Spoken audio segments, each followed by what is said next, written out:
facilitada siempre lo van a asociar ustedes con liposolubilidad o hidrosoluble pequeño. Listo. Y por último, todas son correctas, que está mal. La B, aquí me he equivocado al transcribir, nada más, ahí te me doy cuenta, ¿ya? Pero bueno. Uno de los siguientes incisos no es correcto en cuanto a la absorción de los fármacos. Vamos a ver. El incorrecto hay que buscar. La vía de absorción es la barrera que atraviesa el fármaco para llegar a la circulación. Está correcto. Recuerden que vía de absorción siempre tiene que ver con barrera y vía de administración es el sitio donde se administra el fármaco. Por ejemplo, vía de administración puede ser la oral, en la boca, y la vía de absorción, en el caso del oral, pues puede ser a nivel gástrico, a nivel intestinal, a nivel rectal, a nivel sublingual, en sí, la barrera que atraviesa, en este caso, ¿ya? Está bien acá.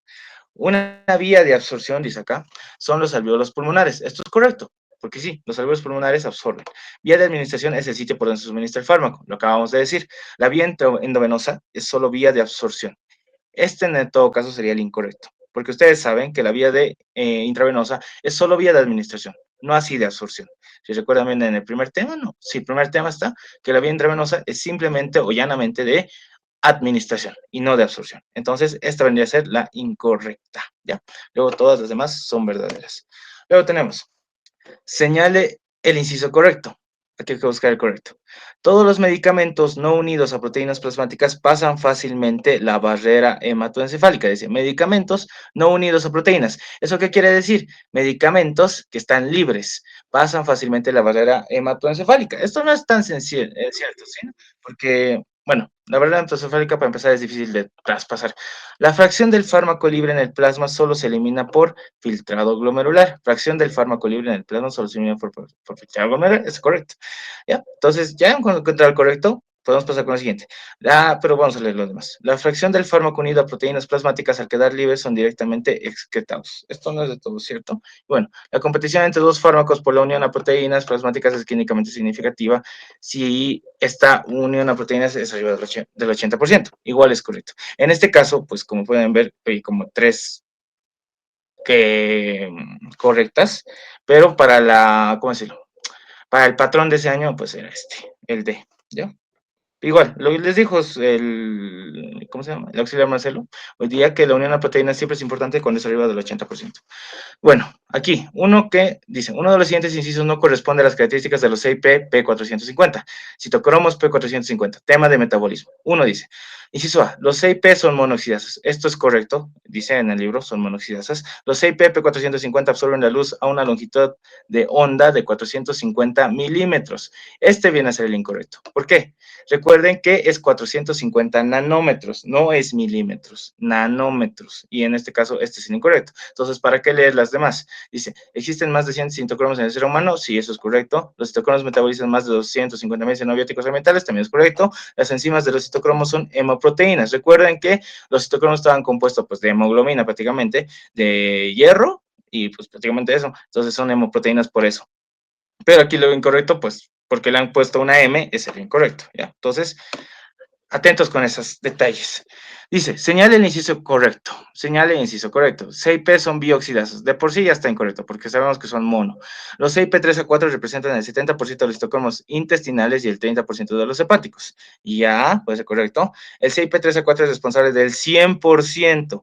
Esto en el libro, el CIP 3 a 4 es responsable de ¿cuánto? Del 90%. No es del 100%, ¿ya? Del metabolismo extramicrosomal, incluso del microsomal, ¿ya?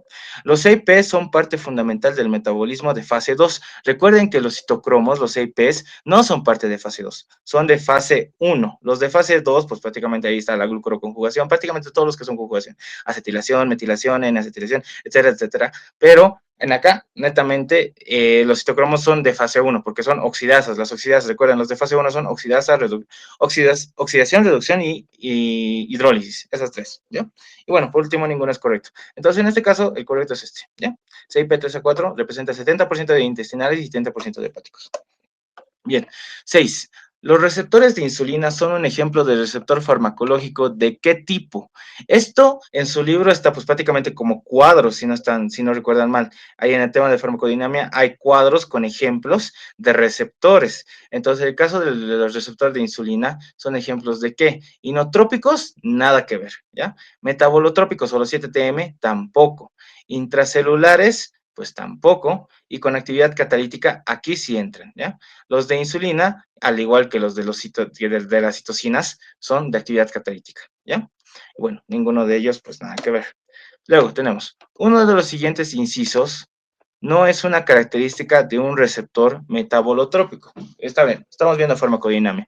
El parcial del año pasado, como ustedes están viendo, pues este es el parcial del año pasado, iba en orden, así, los temas. Y esa es una gran ventaja en farmacología. Si no te acuerdas de un tema, puedes acordarte así, más o menos analizando el orden de los temas, ¿ya? Entonces siempre inician desde el principio del tema 1, de la dinámica 1, y terminan en la 9. Entonces, así es, pues se pueden más o menos dar cuenta. Entonces, mira, uno de los siguientes incisos no es una característica de un receptor metabolotrópico. En este caso, ¿cuál sería? ¿Es un receptor metabolotrópico el receptor activado por el proliferador de peroxisomas? Bueno, ya hemos encontrado en sí, porque recuerden, el receptor activado por el proliferador de peroxisomas es de qué tipo? Es de tipo intracelular, ¿ya? Entonces, esos cuadritos que están en el libro de farmacología, revísenlos nuevamente. El receptor activado por el proliferador de peroxisomas es intracelular, ¿ya? No es metabolotrópico. Luego los demás, pues de por sí ya deberían estar correctos. 7TM es correcto. Respuesta tarde en segundos también es correcto. Son ejemplos de receptores de los receptores adrenérgicos beta, también es correcto. Y ninguna es característica, pues obviamente está mal. Entonces, aquí lo correcto, bueno, en sí, lo incorrecto sería la. Bueno, si un paciente, al ser medicado, presenta anemia hemolítica por déficit de glucosa 6-fosfato deshidrogenasa, esto corresponde a qué tipo de RAM. Ustedes, pues prácticamente tienen que acordarse que las RAMs tienen división, ¿no es eso? A, B, C, D, E, E, F. Entonces, en este caso, siempre les van a preguntar o la B o la A, porque son las más frecuentes y, como les digo, son las que más preguntan. Entonces, acá, si un paciente al ser medicado presenta anemia hemolítica por déficit de glucosa 6-fosfato, ¿eso qué es? Es idiosincrasia. Y la idiosincrasia, si se recuerdan, ¿a qué tipo de RAM pertenece? A las B. Las A, si se acuerdan, pues son las más frecuentes, ahí está la hipersensibilidad principalmente, y bueno, no, perdón, la B está acá la hipersensibilidad, en las A están pues prácticamente lo que es los dosis dependientes, las intoxicaciones, etcétera, y bueno, esto repasen bien, tanto las B como las A, porque siempre van a preguntarles eso. Marca el enunciado correcto respecto a los antimicrobianos. Aquí vamos a ver. Las polimixinas actúan al inhibir la síntesis de la pared celular. Esto, en la dinámica 6, en el tema de generales de antimicrobianos, hay un cuadrito, una imagen, mejor dicho, donde hay una bacteria y pues prácticamente están todos los mecanismos de acción con sus ejemplos. Eso les recomiendo que lo memoricen para mañana, porque les van a preguntar así, ¿ya? Y si no, pues prácticamente ya tienen las diapos de Marcelo, porque ahí también lo he explicado hoy día. Entonces ahí está, igual explicado. Las polimixinas, si recuerdan, pues son inhibidores de la, bueno, producen alteración de la membrana, no inhiben nada, producen alteración de la membrana, por lo tanto, nada que ver la inhibición de la síntesis de la pared celular. Aquí en este caso debería decir beta-lactámicos para hacer inhibición de la síntesis de la pared celular. Luego tenemos las diaminopirimidinas actúan interfiriendo con la síntesis de ácidos nucleicos. Esto pues puede ser correcto, ¿ya? Vamos a ver lo siguiente. Quinolonas. Las quinolonas actúan inhibiendo la síntesis proteica bacteriana. Esto está incorrecto. Las quinolonas, pues, inhiben la DNA girasa. Pues igual, está. O sea, yo sé que todavía no han llevado ni quinolonas ni diaminopirimidinas, pero está en ese esquemita, ¿ya? Entonces, repasen ese esquema. Aunque por memoria, pero igual, vayan sabiendo eso. La producción de fosfotransferasas que ya hemos visto, que son parte de los aminoglucósidos, es un mecanismo de acción. Aquí lo incorrecto, pues, dice mecanismo de acción de los aminoglucósidos. Entonces, nada que ver, ¿ya? Y por último, las lincosamidas actúan inhibiendo la síntesis de proteínas. Esto pues prácticamente es correcto, porque las lincosamidas actúan inhibiendo la síntesis de proteínas. A veces no es necesario que lean todo, y bueno, sí es necesario que lean todo, pero a veces la respuesta es bien clara, así como que elegime, así te dice. Porque mira, si ustedes saben que las lincosamidas inhiben la síntesis de proteína, pues prácticamente ya lo saben. Y además han llevado en dinámicas, las lincosamidas inhiben las 50S, si recuerdan mal, ribosomas 50S. Bueno, señale para cuál de ellos las acetiltransferasas son un mecanismo de resistencia. Esto igual lo hemos visto ya con los aminoglucósidos. Acetiltransferasas, aminoglucósido. Entonces tengo que buscar al aminoglucósido. Dentro de estos, ¿cuál es el aminoglucósido? La gentamicina, ¿ya? Porque lo demás, penicilina G sódica, nada que ver. Vancomicina, siempre les van a poner esto igual. Entre las que terminan en micina, les van a colocar así entre 3 o 4 para hacerles confundir. Pero ustedes, así, tienen que saber cuál es cuál y de qué es qué. Entonces, la vancomicina no es un aminoglucósido, es un glucopéptido, ¿ya? La amoxicilina, pues prácticamente es una penicilina y el astronam es un monobactámico. ¿ya? Entonces, aquí la respuesta correcta vendría a ser la gentamicina. Acetiltransferasas, gentamicina, aminoglucósido.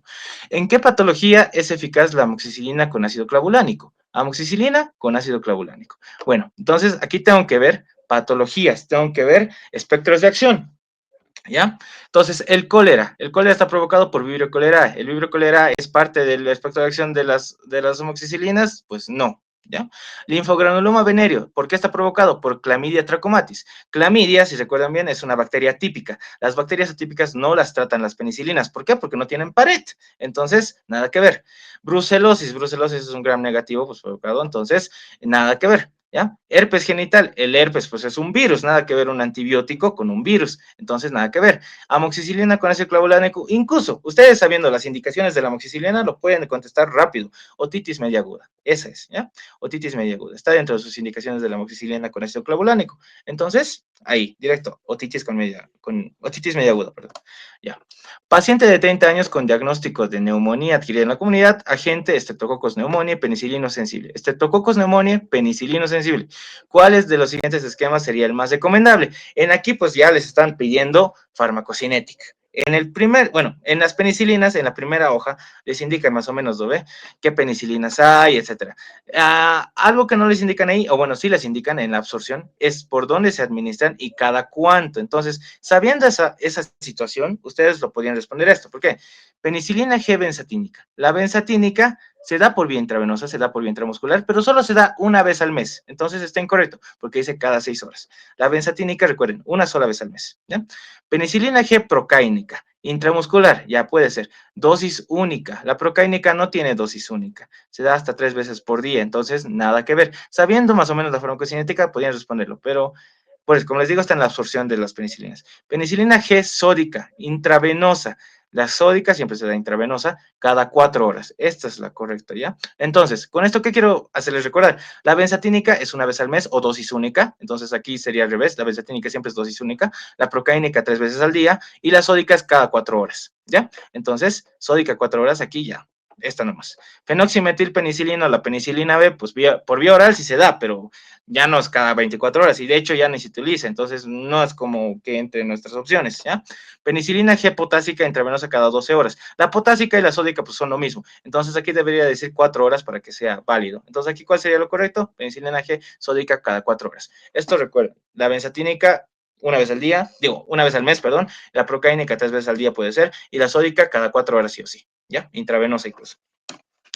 Bueno, 13. Uno de los siguientes anunciados acerca del imipenem es incorrecto. Imipenem, para tener estabilidad renal, se asocia con cilastatina. Esto es correcto, siempre se asocia imipenem, cilastatina. Las betalactamasas pueden destruirlo. Pues sí, puede ser correcto. Vamos a ver las demás. Produce convulsiones con reacción adversa. Esto es correcto. Su mecanismo de excreción renal es por reabsorción renal. Aquí les está diciendo bien clarito, ¿eh? Mecanismo de excreción renal es por reabsorción renal. Para que un fármaco se elimine o se excrete, no se va a reabsorber. Entonces, por pues, obvias razones, esta era la incorrecta, ¿ya? Entonces, cuando tengan dudas entre si esta es incorrecta o esta es incorrecta, siempre vayan a la que es más incorrecta y así les grita que es incorrecta. Aquí, la reabsorción renal no tiene nada que ver con la excreción renal. Entonces, por último, cubre gran positivos y gran negativos aerobios y anaerobios. Sí, está dentro de su espectro de acción, si recuerdan bien. Paciente internada en UTI con cuadro de sepsis por estafilococcus aureus meticilina resistente. Eso es MRSA, ¿no? ¿Cuál de los siguientes antibióticos es el indicado? Entonces, sepsis por MRSA. Esto igual lo hemos visto ya con glucopéptidos, ¿ya? MRSA siempre voy a elegir vancomicina o una cefalosporina de quinta generación, es decir, ceftarolina o ceftobiprol, ¿ya? Entonces, para tratar MRSA voy a elegir o vancomicina, que está acá, o ceftarolina o ceftobiprol. Por lo tanto, amoxi no se me sirve para nada. Cefotaxima tampoco. Cefotaxima recuerden que es para pseudomonas. Astreonam, pues tampoco. Y mi estatina tampoco. Ya, aquí la respuesta es banco. Ya. Paciente operado por peritonitis debido a apendicitis perforada. Apendicitis perforada. Se forma muestra de líquido peritoneal para cultivo, el cual da bacterioides frágiles. ¿Saben qué es bacterioides frágiles? Pues es un anaerobio. Como es un anaerobio, ¿qué tratamiento ustedes le darían? Aquí tenemos gentamicina, citromicina, clindamicina, canamicina, eritromicina. Pues bueno, bacterioides frágiles es anaerobio. Esto, como les digo, bueno, como les dijo hoy día Marcelo, repasen un poquito micro antes de leer los antibióticos. Un poquito nada más, o sea, su clasificación nada más, ¿ya? Entonces, bacterias frágiles es anaerobio. ¿Cómo es anaerobio? ¿Cuál me sirve para anaerobios? Clindamicina. Cuando les digan anaerobios, siempre, hoy ya les dije igual, busquen o la clindamicina o el metronidazol, uno de los dos, ¿ya? Pero en este caso, como todavía no han llevado metronidazol, su única alternativa va a ser clindamicina, ¿ya? Bueno, siguiente. ¿Cuál de las siguientes no corresponde a una indicación de los macrólidos? Esto igual lo hemos visto, ya ha sido pregunta de examen del año pasado. Indicaciones de macrólidos. Infecciones respiratorias por Haemophilus influenzae, pues sí, entra en sus indicaciones. Tratamiento de Helicobacter pylori, también, omeprazol, claritromicina, amoxicilina, perdón. ¿Ya? Entonces, entra dentro del tratamiento. Otitis media aguda por Moraxella cataralis, también entra. Infección de tejidos blandos por MRSA.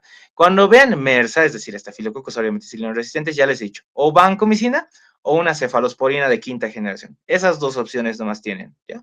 Entonces, banco o cefalosporina de quinta. Entonces, como les estoy diciendo, si solo es banco o cefalosporina de quinta, entonces esta es la incorrecta. No corresponde a indicación de macrólidos. Y enfermedad de Lyme, que sí corresponde.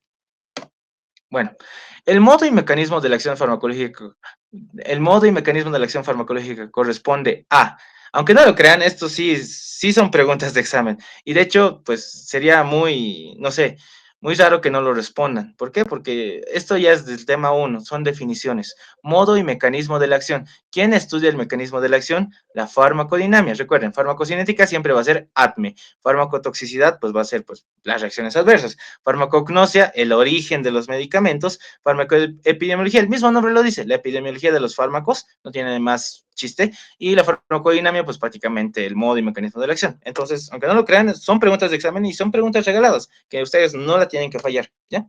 Respecto a las vías de administración de los fármacos, marque el inciso correcto, ¿ya? Entonces vamos a buscar el inciso correcto. La absorción por vía sublingual es rápida, pero es afectada por el fenómeno del primer paso. Recuerden, fenómeno del primer paso siempre va a haber en las vías enterales, es decir, las orales, ¿ya? Pero siempre y cuando pase por intestino. Del intestino, pues pasa al hígado, y del hígado, pues hay fenómeno del primer paso. La vía sublingual, si recuerdan, pues baja por la vena cava superior, y de la vena cava superior llega directamente al corazón, y pues ya. Entonces no pasa un fenómeno del primer paso. Por lo tanto, esto es incorrecto, ¿ya? Pero es afectada por el fenómeno del primer paso. Incorrecto. En la vía respiratoria, las partículas se absorben principalmente a nivel de bronquiolos. Recuerden, en la vía respiratoria, ¿dónde se absorben los medicamentos? En los alvéolos. Entonces, bronquiolos, nada que ver por ustedes. Entonces, está mal. La mucosa vesical tiene una gran capacidad de absorción. La mucosa vesical es bien delgada. Nada que ver tampoco.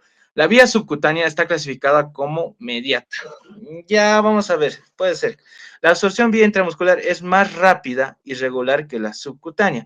Esta es la correcta, ¿ya? Entonces, cuando tengan dudas, como les digo, siempre va a haber una que les grita así de yo soy la correcta. Y la subcutánea está clasificada como mediata. En su libro no les da clasificaciones de inmediata, mediata o a largo plazo. Simplemente en su libro tienen la absorción vía intramuscular es más rápida y regular que la subcutánea. Estos lo saben, ¿ya? Entonces, pasaremos. Marque el inciso correcto respecto a los receptores farmacológicos. Inciso correcto respecto a los receptores farmacológicos, receptores, ¿ya? Las hormonas esteroideas tienen receptores a nivel transmembrana. Recuerden, las esteroideas son siempre nivel intracelular, nada que ver transmembrana, ¿ya? Luego, los receptores con actividad de sinasa, también se conocen como receptores 7TM. Nada que ver. Los 7TM, ¿cuáles son? Los metabolotrópicos, ¿ya? Metabolotrópicos 7TM. Actividad de sinasa es igual a 1TM, ¿ya? Entonces, actividad de sinasa, 1TM, 7TM, metabolotrópicos. Por lo tanto, esta es falsa, ¿ya? Hay que buscar el correcto. Un antagonista es un fármaco que se une al receptor y lo activa. Recuerden, el antagonista sí se une al receptor, pero no lo activa porque no tiene actividad intrínseca. Entonces, los antagonistas sí se unen al receptor, pero no lo activan. Por lo tanto, es falso. La activación de receptores ionotrópicos produce hiperpolarización o despolarización. Ionotrópicos, va a haber movimiento de iones. Y cuando se mueven iones, puede haber hiperpolarización, como dice acá, o despolarización de la membrana. Entonces, está correcto también. Entonces, este es el correcto, ¿ya? Y todos ellos, nada que ver. Ya. 20. ¿Cuál de los siguientes antimicrobianos actúa inhibiendo la síntesis o función de los ácidos nucleicos bacterianos? Ácidos nucleicos bacterianos, entiéndanse como ADN o ARN. Entonces, buscaremos, como ya les he dicho, En la imagen en generalidades de antimicrobianos hay una imagen que te explica todos los mecanismos de acción, o bueno, que más o menos te da una referencia. Tienen que ver eso y pues memorizarlo, no hay otra forma. Entonces, gentamicina, sabemos que es inhibidor de la 30S. Trimetoprim, no lo han visto todavía, pero es parte del cotrimoxazol. El cotrimoxazol, ¿qué hace? Inhibe las vías del metabolismo del ácido, de la vitamina B9 o ácido fólico. Entonces, nada que ver. Rifampicina. La rifampicina empieza con R de RNA. Entonces, acuérdense, la rifampicina inhibe la RNA polimerasa. ¿Ya? Entonces, rifampicina con R de RNA. Y estamos buscando función de los ácidos nucleicos. Ácidos nucleicos, es decir, ADN, ARN. Entonces, aquí, esta es la correcta. ¿Ya? RNA, rifampicina. La ceftriaxona es un beta-lactámico, inhibe la síntesis de la pared celular. Y el cloranfenicol es un inhibidor de la 50S. Nada que ver. Entonces, inhibidor de las proteínas. Aquí es inhibición del metabolismo del ácido fólico, y aquí es pues inhibición de la síntesis de la pared celular, y este pues es el que encontramos. Incluso así, pensando ustedes, pueden llegar a la respuesta. Por descarte, este sé que es inhibidor de la síntesis de proteína, este sé que es inhibidor de la síntesis de la pared celular, este sé que es inhibidor de la síntesis de proteínas, el trimetoprim ya lo puedo dudar, pero si recuerdan, es ácido fólico. Trimetoprim siempre va a ser ácido fólico, entonces nada que ver, y me queda la rifampicina, ¿ya? Entonces eso. Marque la cefalosporina de tercera generación que se administra por vía oral. Todas las cefalosporinas de tercera que tienen en su libro se administran por vía parenteral. Y la única que se administra por vía oral, ¿cuál es? La cefixime. ¿Ya? Entonces, cefixime es, o cefixima, como quiere que esté escrito con E o con A, es la única cefalosporina de tercera generación que se da por vía oral. Luego, ceftriaxona, cefixima, cefotaxima se dan por vía parenteral. Esta es la única que se da por vía oral, la cefixima. ¿Ya? Bueno, seguiremos. Paciente con osteomelitis. Recibe tratamiento con cloxacilina intravenosa. Se cambió de fármaco por vía intravenosa, el cual se administró muy rápido. Presentó enrojecimiento de cara, cuello y tórax. ¿Cuál fue la indicación que recibió? Entonces estamos hablando de una reacción adversa. ¿Cuál es la reacción adversa en sí? Enrojecimiento de cara, cuello y tórax. ¿Eso qué quiere decir? Bueno, ¿qué diagnóstico nos da? El síndrome de cuello rojo o el síndrome de hombre rojo. ¿Cuál provoca ese síndrome? Hoy ya lo hemos visto, la vancomicina, ¿ya? Vancomicina. Vancomicina, como les digo, siempre les va a preguntar uno de cuello rojo o síndrome de hombre rojo con la vancomicina, ¿ya? Entonces, bueno, casi siempre, ¿ya? Pero igual, ténganlo en cuenta. La subdivisión de la farmacología que estudia el origen, caracteres, estructura anatómica, química de las drogas naturales se denomina, igual, como les digo, hay preguntas bien regaladas. Subdivisión de la farmacología que estudia el origen, farmacognosia, ni lo duden, así de una, ¿ya? Cinética, ya saben que es ADME. Dinamia, mecanismo de acción. Técnica es pues prácticamente las formas medicamentosas y etcétera. Farmacoterapia pues son cómo tratar a los pacientes y etcétera, ¿ya? Nada que ver, farmacognosia. Marque el inciso correcto respecto al mecanismo de transporte de fármacos. Mecanismo de transporte de fármacos, ¿ya? Entonces, aquí estamos hablando de absorción y distribución. Su paso a través de la membrana es igual por difusión pasiva que por transporte activo. Medio que no. Su fracción unida a proteínas pasa por capilares de filtración. Unida a proteínas. Las unidas a proteínas no pasan capilares, no pasan nada. Entonces, nada que ver. Por difusión pasiva, la porción ionizada, hidrófila, no pasa a la membrana celular. Entonces, está bien. Esta es la correcta, ¿ya? Porque por difusión pasiva, la porción ionizada e hidrófila. Esto recuerden, las porciones ionizadas e hidrófilas nunca van a pasar por difusión pasiva. Siempre son por difusión activa o por difusión facilitada. Pero ya, digo por difusión activa, por mecanismo activo o por difusión facilitada, ¿ya? Las que sí pasan por difusión pasiva son las porciones no ionizadas o lipófilas. Entonces, lipófila y no ionizada sí va a pasar por difusión pasiva. Aquí dice difusión pasiva, la porción ionizada de hidrófila no pasa a la membrana, entonces esta es la correcta. Digo, sí, es la correcta. ¿Ya? Los liposomas son moléculas que difunden por los poros de la membrana, nada que ver. Los liposomas son, pues prácticamente funcionan como otra célula y enrollan al fármaco y pues lo transportan, ¿no? Entonces, les van a preguntar más que todo en este parcial conceptos. Conceptos que, cuál es incorrecto, cuál es correcto. Mucho de fármacos y indicaciones, casi no. Solo la última parte de antibióticos, pero es muy corta también. La piel, grasa, tejido muscular y la médula ósea corresponden cinéticamente a qué compartimento. ¿Ven? Cinética les van a preguntar, pues prácticamente generales de cinética. Compartimiento en este caso, piel, grasa, tejido recuerden, siempre va a ser, ¿ya? Órganos principales, compartimento central. Compartimento periférico superficial. Aquí entra la piel, la grasa, el tejido muscular y la médula ósea, ¿ya? Compartimento periférico superficial. Compartimento periférico profundo. En aquí está la grasa principalmente o tejidos, pues prácticamente de reserva para los fármacos. Aquí yo me acuerdo que en mi parcial de mi año, nos han preguntado, pues, los barbitúricos, ¿dónde se almacenan? Y pues prácticamente era compartimento periférico profundo, porque en su libro está, los barbitúricos se almacenan en grasa y después salen nuevamente a la circulación. O en todo caso les pueden colocar cloroquina con retina, que igual es el mismo ejemplo de compartimento periférico profundo, o tetraciclinas con hueso. Entonces, esos tres ejemplos ustedes lo tienen muy en cuenta.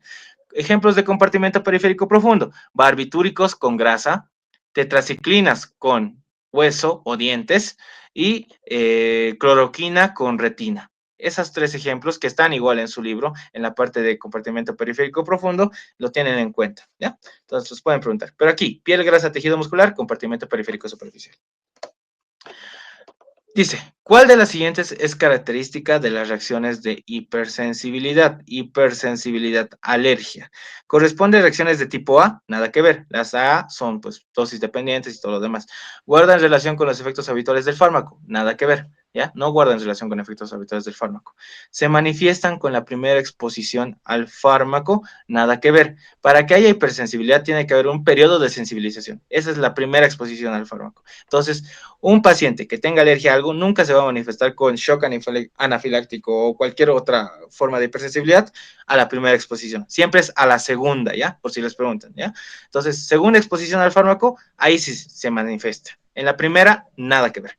El efecto guarda relación con la dosis. No es dosis dependiente de la hipersensibilidad, si revisan el cuadrito, ¿verdad? En reacciones adversas hay un cuadrito bien bonito, donde está resumido todas las reacciones adversas, tipo A, B, C, D, E, le dice. Entonces ahí están sus características y también hay algunos ejemplos al lado. Eso igual les recomiendo que lo memoricen o por lo menos lo lean para mañana, porque les va a servir, tal vez entre algo de ahí. Y por último, conllevan baja incidencia de morbilidad. Esto es lo correcto, ¿ya? Entonces, conllevan baja incidencia de morbilidad y en contraparte conllevan una alta incidencia de mortalidad, diferente a los tipo A, que estos llevan una baja incidencia de mortalidad y una alta incidencia de morbilidad, ¿ya? Eso más. Siguiente, la penicilina G es de primera elección para los siguientes microorganismos, excepto para uno. Entonces vamos a ver aquí espectros de acción, nuevamente. Siempre les van a preguntar espectros. Espectros, espectros, espectros, espectros. ¿Para qué sirve? Indicaciones, contraindicaciones, esas cosas, ¿eh? Entonces, penicilina G, Corynebacterium diphtheriae, o sea, difteria, sirve.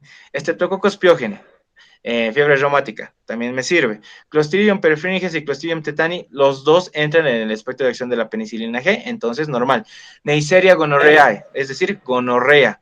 Esta de la gonorrea, en su libro está como primera elección la ceftriaxona, es decir, cefalosporina de tercera generación. Por lo tanto, aquí es de primera elección para los siguientes microorganismos, excepto para uno. Aquí, ¿cuál sería? Neisseria gonorrheae, ¿ya? Porque provoca gonorrea, prácticamente, ¿ya? Son todos excepto la gonorrea. La gonorrea, primera elección, ya les he dicho, ceftriaxona, ¿ya? Ceftriaxona.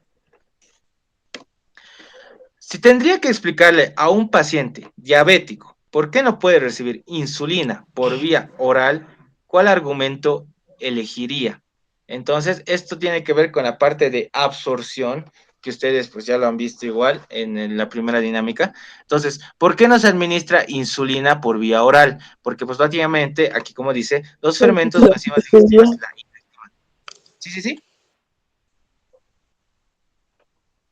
Ori. Bueno, creo que nada. Ya, como les decía, si tendría que explicarle a un paciente diabético por qué no puedes recibir insulina por vía oral, ¿cuál argumento elegiría? A ver, vamos a leer todas. Porque los medicamentos alcalinos se absorben mejor en el estómago. La insulina, pues nada que ver, ¿ya? Nada que ver. Alcalinos. Y además, ¿cuáles se absorben mejor en el estómago? No son los alcalinos, son los ácidos, ¿ya? Medicamentos ácidos, mejor en el estómago. Peristaltismo acelerado es deseable para la desintegración del medicamento. La velocidad de absorción es muy variable, nada que ver, ¿ya? Porque la mucosa gástrica es muy delgada. De hecho, la mucosa gástrica es muy gruesa, entonces nada que ver. Los fermentos o enzimas digestivas la inactivan. Esta es la correcta. Porque recuerden que la insulina, ¿qué cosa es? Es una proteína. Y toda proteína que entre por enzimas digestivas se va a inactivar. Entonces, esta es la correcta, ¿ya? Se administra, pues sí puede administrarse insulina vía oral con normalidad, nada que ver. ¿Ya? 29. a un paciente le recetaron penicilina e indometacina antiinflamatorio, ¿qué sucederá? En la parte de excreción tienen una tablita que si no recuerdan es la TAO y la TCO, o pues básicamente los mecanismos de eliminación de aniones y cationes. Entonces ahí tienen diferentes interacciones, por así decirlo, y estas son preguntas de examen. Entonces la indometacina está dentro de las TAO y las penicilinas igual están dentro de las TAO. Entonces tanto penicilina como indometacina se van a pues prácticamente perjudicar al momento de eliminarse. Entonces aquí está, se inhibirá la secreción tubular. Esta es la correcta. Entonces, vayan a buscar excreción, al tema de excreción, las TAO y la TCO, y pues hay esa interacción. Porque si recuerdan, la penicilina, ¿con qué se puede aumentar su vida media? Se decía con el probenecid, y el probenecid igual está dentro de las TAO.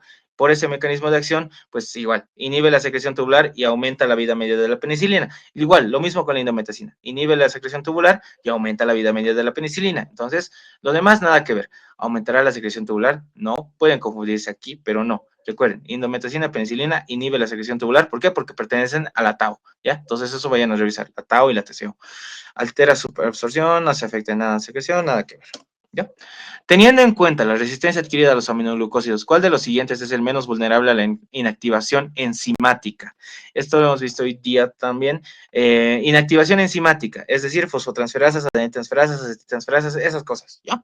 Entonces, ¿cuál es el menos vulnerable a esa inactivación enzimática? Recuerden, es la amicacina. Entonces aquí tenemos genta, strepto, acitroclinda, ninguna. Aquí la respuesta que sería ninguna, porque tenemos que buscar cuando nos diga el aminoglucósido menos vulnerable a la inactivación enzimática, a la amicacina, ¿ya? La amicacina que buscar.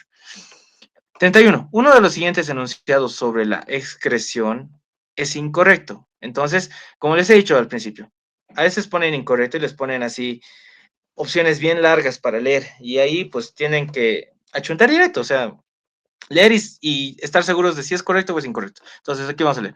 Los diuréticos, al incrementar el volumen de la orina eliminada, incrementan la excreción renal del fármaco por esta vía. Es correcto. Los diuréticos incrementan la excreción renal de cualquier fármaco. 2. Si el coeficiente de Oswald, que es pues prácticamente lo que está a nivel pulmonar, la excreción, partición sangre-aire, es elevado, el anestésico se eliminará más lentamente y si es bajo, más rápidamente. Esto también es correcto. El coeficiente de Oswald es inversamente proporcional a la eliminación. Es decir, mientras más elevado está, más lentamente se elimina. Y mientras más bajo está el coeficiente de Oswald, más rápido. Por eso, el coeficiente de Oswald es inversamente proporcional a la eliminación de un fármaco, en el caso del anestésico, ¿ya? Luego dice, la secreción tubular es potencialmente el mecanismo más eficaz de eliminación renal de fármacos. Esto es correcto, porque igual, en la parte de eliminación, les dicen que el 80% de la eliminación de fármacos está asociada a secreción tubular y el 20% restante está con filtrado glomerular. Entonces, igual, es correcto. Es potencialmente el mecanismo más eficaz, por eso es. La reabsorción en el caso de medicamentos va a depender del pH de la orina, que influye sobre su grado de ionización. Eso también es correcto. Si la orina es ácida, se van a reabsorber más fácilmente los medicamentos ácidos. Y si la orina es básica, se va a reabsorber más fácilmente los medicamentos básicos. Entonces, sí va a influir el grado de ionización y también la reabsorción. Entonces, sí tiene que ver. Está correcto. Por último, la edad se constituye en el principal factor patológico que modifica la excreción renal de los medicamentos, debiendo considerarse las edades extremas. La edad es un factor, pero es un factor fisiológico, no es patológico. Patológico siempre tiene que ver con enfermedad, insuficiencia renal en este caso. ¿Ya? Entonces, en esos detallitos, fíjense, lean con atención así las preguntas y las respuestas y pues les va a ir bien. Entonces, aquí, con solo leer factor patológico ya lo podían marcar y pasar a la siguiente pregunta y pues ya no perder tiempo. Las asociaciones de antibióticos sirven para, uno, reducir toxicidad antibiótica, esto es correcto. Disminuir resistencia antibiótica, también es correcto. Tratamiento inicial en pacientes inmunodeprimidos, también es correcto. Sinergismo para mejorar su acción, también es correcto. En sí, todas son correctas. Y estas 4 opciones que están acá están dentro de generalidades de antimicrobianos, donde dice asociación de antibióticos, en qué situaciones dar. Entonces, todas estas situaciones están ahí, igual. todas, ¿ya? Entonces, siguiente. ¿Cuál es la cefalosporina de uso recurrente en profilaxis antimicrobiana quirúrgica traumática? Esto igual, casi siempre entra, ¿ya?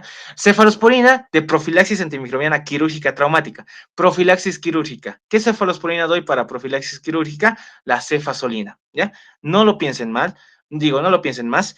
Solo cuando les digan profilaxis quirúrgica, cefalosporina, buscan directamente cefasolina, porque es la que se utiliza. Y de hecho, cuando vayan a cirugías, este año está con cirugía, ¿no? Cirugía 1, van a ver, bueno, más que todo van a ver en cuarto y en quinto, van a ver cuando estén en una cirugía, le ponen así, sobre todo en traumatología, así cefasolina, así como que no sé, es lo más normal del mundo poner cefasolina ahí. ¿Por qué? Pues profilaxis quirúrgica, ¿ya? Profilaxis antimicrobiana quirúrgica. Entonces, lo demás, nada que ver. Ceftaxona, ceftazidima, cefotaxima, cefixima, nada que ver. Y esto también, acuérdense de las generaciones. Todas las cefalosporinas de primera generación siempre inician con cefa. Entonces, la cefasolina es una cefalosporina de primera. Las de segunda generación, pues, inician con la U. Ahí solo está la cefroxima, que no, nada que ver.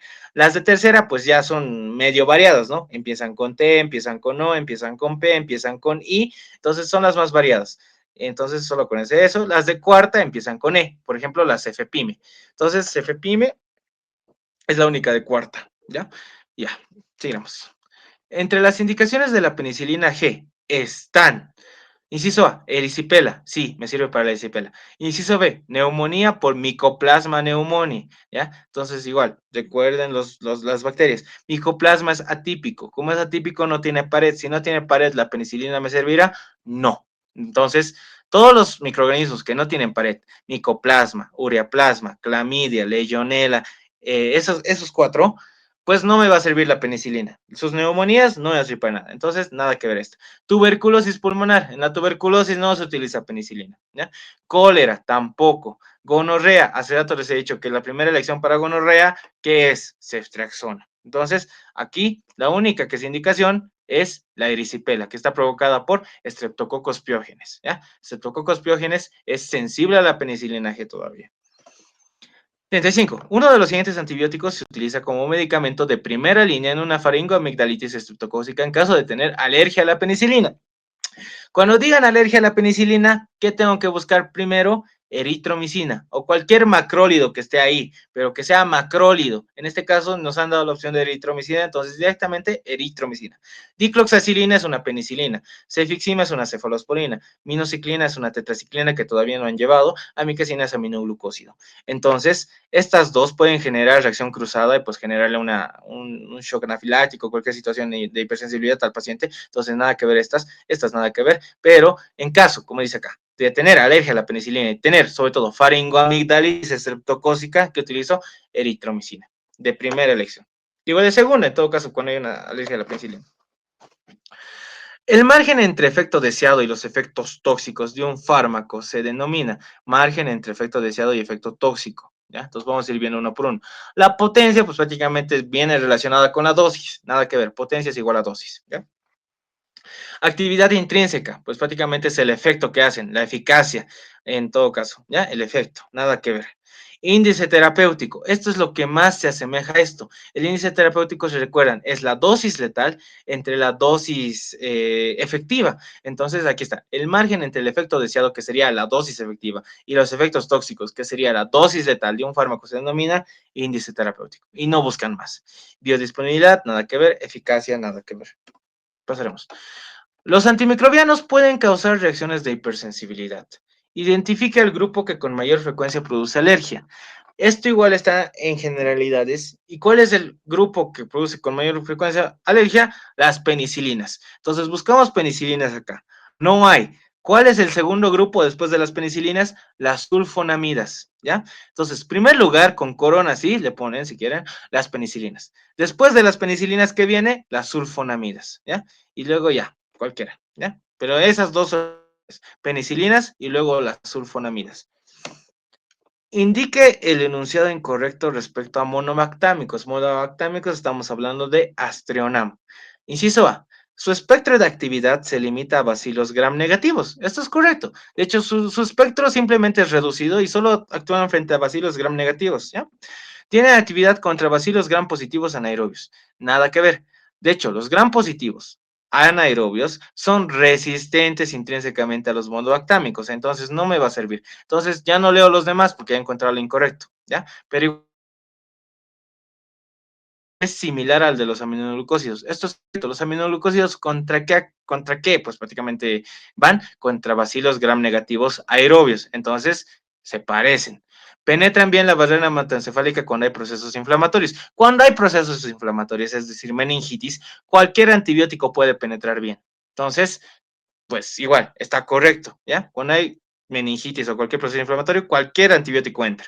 Su excreción renal es por filtración y secreción tubular. Sí, los monobactámicos principalmente su excreción es renal, casi no se metabolizan. Entonces, como ya hemos visto, ¿cuál sería el incorrecto? Tienen actividad contra bacterias gram positivas anaerobias, ¿ya? Entonces, este es el incorrecto.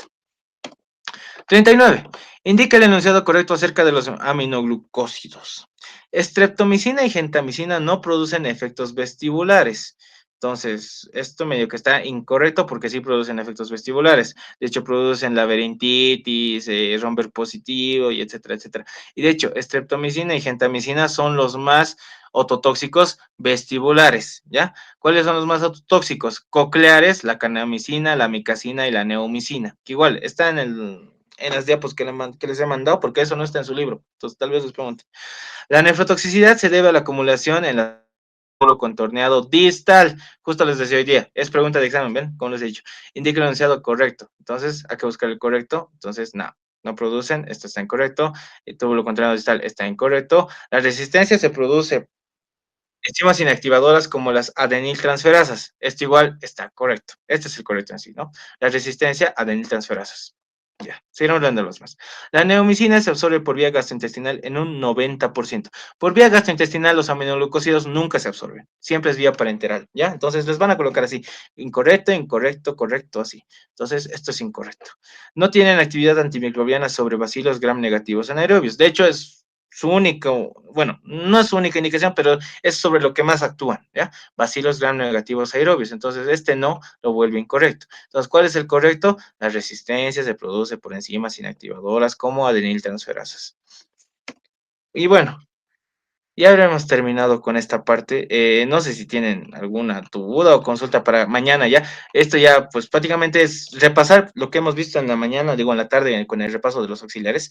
Y nada, o sea, eso nomás, para que no se sea más tarde y pues prácticamente que tengan el video grabado y luego lo repasen mejor.